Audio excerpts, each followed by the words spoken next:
क्या वाकई बॉयकॉट बॉलीवुड से असर पड़ता है?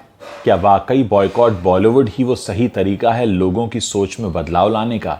क्या बॉयकॉट बॉलीवुड उस स्तर तक पहुंचेगा जिस स्तर के बाद एक सुधारात्मक बदलाव आएगा? आज के इस वीडियो में हम इसी पर चर्चा करने जा रहे हैं और उससे पहले हम आपसे कुछ बात करना चाहेंगे। मैंने कुछ नोट्स तैयार किए हैं जिनके आधार पर मैं आपसे ये बात करना चाहता हूं कि क्या हम जिस तरफ बढ़ रहे हैं वो सही दिशा है, और अगर वो सही दिशा है तो क्या वो वाकई काम करती है? क्या इस बॉयकॉट के ट्रेंड का असर लोगों की सोच बदलने पर होता है? चलिए, बॉयकॉट ट्रेंड के हम कुछ अहम पड़ाव इनके बारे में डिस्कस कर लेते हैं। 2010 के दौर की मैं बात करूंगा जब पाकिस्तानी प्लेयर्स का सपोर्ट करना बॉलीवुड पर भारी पड़ा था।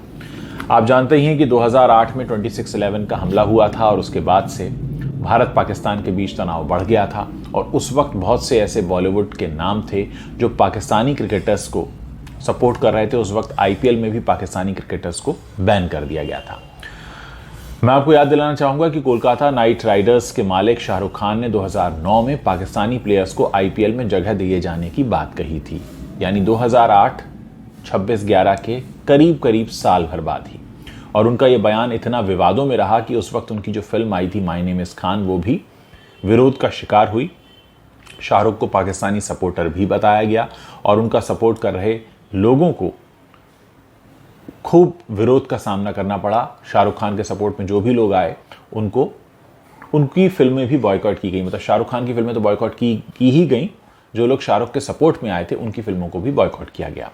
अब हम 2015 की बात करते हैं। उस वक्त आमिर खान का असहिष्णुता पर बयान आया था। आमिर खान ने इंडियन एक्सप्रेस के दिल्ली में हुए इवेंट में असहिष्णुता पर बयान दिया था और उन्होंने कहा था कि उनकी पत्नी को भारत में डर लगता है। 2015 की बात है और वो विदेश में सेटल होना चाहते हैं। विवाद बढ़ा और आमिर का विरोध हुआ। आमिर का सपोर्ट करने वाली फिल्में भी बॉयकॉट का शिकार होने लगी। 2020 की बात करते हैं। बिल्कुल ताज़ा मामला है। सुशांत सिंह राजपूत की मौत के वक्त बॉलीवुड स्टार्स पूरी तरह से खामोश थे। कहीं से भी जांच की कोई मांग नहीं की गई, कहीं कोई सवाल नहीं उठाए गए, बल्कि जनता ने जब ज़्यादा जोर डाला तो बॉलीवुड ने और भी कड़ी चुप्पी साध ली। और इसीलिए 2020 के उस मामले का असर आज तक कई सारी फिल्मों में हो रहा है। हम उससे थोड़ा पीछे जाते हैं। कई बार बहुत सारी फिल्मों को और भी विरोध का शिकार होना पड़ा। 1978 में फिल्म आई थी सत्यम शिवम सुंदरम। उसमें इतना स्किन शो था कि उस वक्त इसका काफ़ी विरोध हुआ था। एन इवनिंग इन पेरिस में भी कुछ ऐसा ही हुआ था 1967 में, और 1975 में आई फिल्म जूली के साथ भी ऐसा ही हुआ था, क्योंकि इन सारी फिल्मों में काफ़ी स्किन शो था।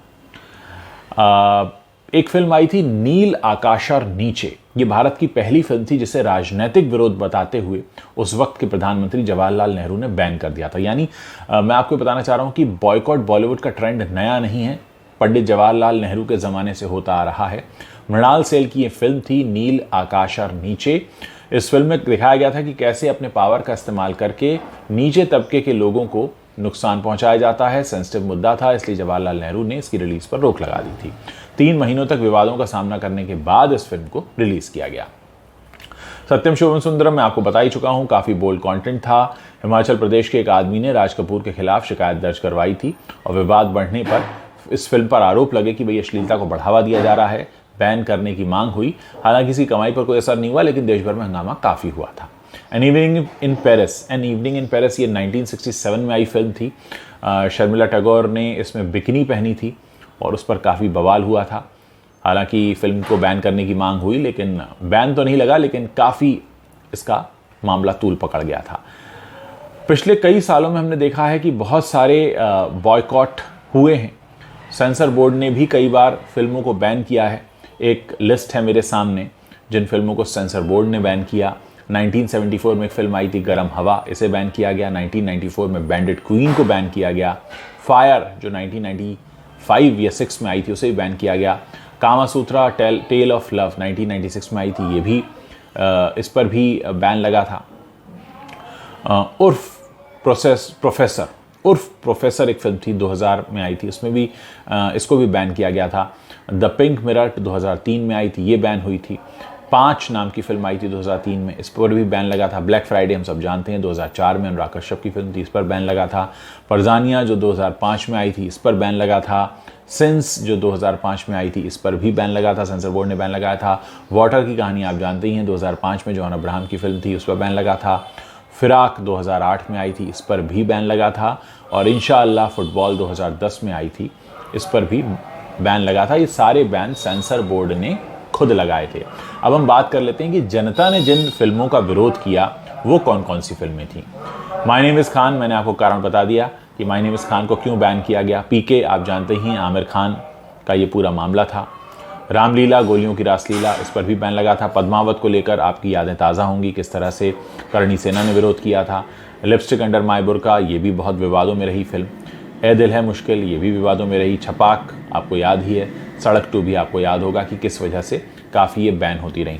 तो कुल मिलाकर बहुत सारी फिल्में हैं जो हाल फिलहाल के समय में बैन होती रही हैं अलग अलग वजहों से, और लोग ये जानते हैं इस बात को कि जनता को जो पसंद नहीं आएगा, जनता अपना उस पर विरोध दर्ज कराती है।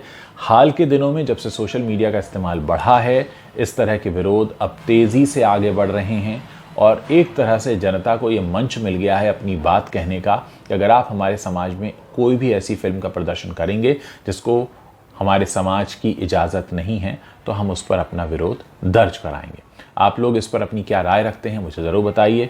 मुझे ऐसा लगता है कि विरोध जो है वो तर्कसंगत होना चाहिए, सही वजह से होना चाहिए। ऐसा नहीं कि आप किसी व्यक्ति को पसंद नहीं करते हैं इसलिए आप उसकी सारी फिल्में बैन कर दें। हाँ, उसमें के कारण होना ज़रूरी है ताकि आपकी बात में वज़न रहे, और अगर आप चाहते हैं कि अच्छा कंटेंट आए तो अच्छे कंटेंट को भी आपको बढ़ावा देना होगा। अच्छे कंटेंट वाली फिल्मों के साथ आपको खड़ा होना होगा।